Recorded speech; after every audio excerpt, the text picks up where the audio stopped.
it's not a huge step from Project 25 to Donald Trump saying on day one in the White House, I'll act like a dictator, or saying I will seek retribution against my enemies.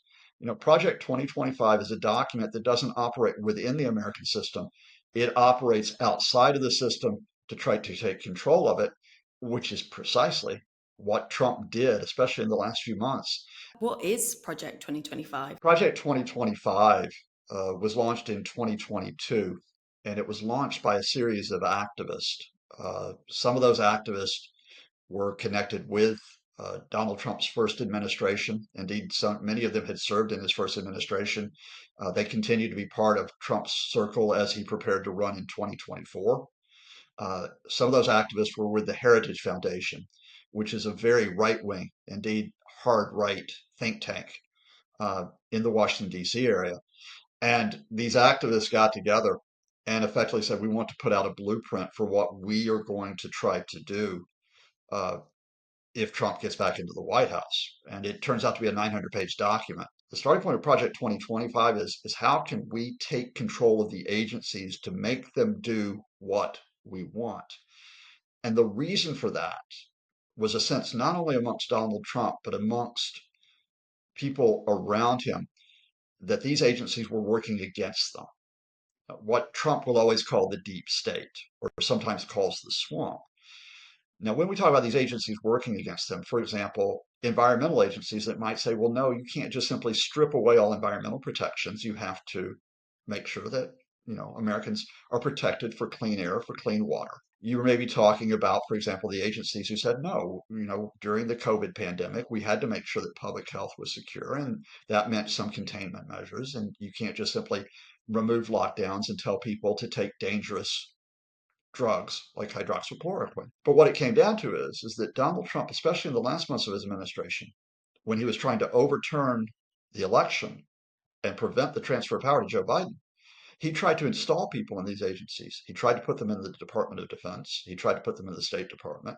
He tried to put them, especially in the Justice Department, to do what he wanted and to declare the election fraudulent. And to their credit, the agencies held out against that, and Trump was unable to overturn the election. So those Trumpists and some people at Heritage Foundation, who for their own reasons don't like the agencies, they got together and they put up this blueprint as sort of like a rational, intelligent way to run government. Well, no, it's a rational way to deal with the irrational, which was a man's ego. Let's be very honest here. Donald Trump's ego. And the fact is, Donald Trump doesn't serve the nation, he serves Donald Trump. We heard yesterday that Trump said himself that we have nothing to do with Project 2025. On the other hand, Kamala stated in her speech yesterday that we know what a second Trump term would look like. It's all laid out in Project 2025. I guess the question is, what evidence do we have of Trump's links to Project 2025 and how it could be influential if he wins the next election? Given Trump distancing himself from Project 2025, it's really important that we begin with the facts. The facts of why he distanced himself from Project 2025 is because before Joe Biden withdrew from the election, and the Democrats were on the defensive, very much so, but they saw a way of, as it were, counterattacking against Trump by bringing out what Project 2025 is. And in fact, they were so effective at getting that into the news cycle that Trump, I think, on the basis of his advisors telling him he needed to do so, said, "Oh no, I had nothing to do with this." Well, what are the facts here? Facts here is that Donald Trump, who denied ever meeting Kevin Roberts, the head of the Heritage Foundation, has met Kevin Roberts on several occasions. Indeed, they've flown together. So yes, Donald Trump does know the head of the foundation that was involved in this. The two people who headed up Project 2025, one of them is a man named Paul Dans, who was chief of staff in the Office of Personnel Management. They were in the Trump administration. The other basically co-editor of Project 2025 was a White House counsel, including during the defense of Donald Trump during the impeachment hearings. Individual chapters are written by former Trump administration officials. The former acting Secretary of Defense, Christopher Miller, writes a chapter. Top Homeland Security official Kenneth Cuccinelli writes a chapter. The thank yous to the people who advised on Project 2025, those thank yous go out to dozens of Trump administration officials. So, what's the old story? If it walks like a duck and it looks like a duck and it quacks like a duck, hey, folks, it's a duck. And, the Trump administration people, or people who were close to the Trump administration, they were the prime drivers of Project 2025, even if Donald Trump wants to cover up that reality. Why do you think that he is trying to cover up that reality? Has it got something to do with potentially, it might be off-putting to people, especially in swing states? What could you put it down to? The immediate reason why Donald Trump distanced himself from Project 2025 is because it was getting bad press.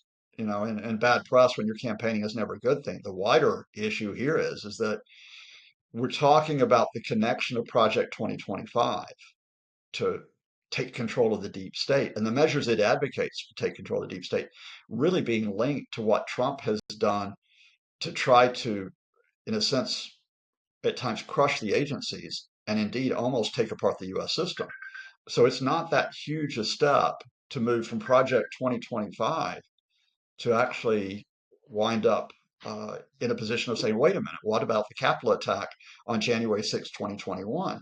It's not a huge step from Project 25 to Donald Trump saying on day one in the White House, I'll act like a dictator, or saying, I will seek retribution against my enemies.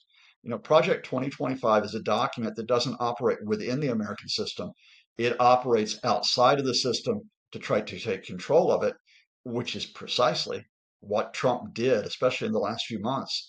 And even though he's not that sharp on policy, not that sharp on issues, he is a gut instinct politician who realizes that if that connection is made, it puts him on the defensive. If Trump did win the election, what do you think that Trump could implement from the Project 2025 manifesto?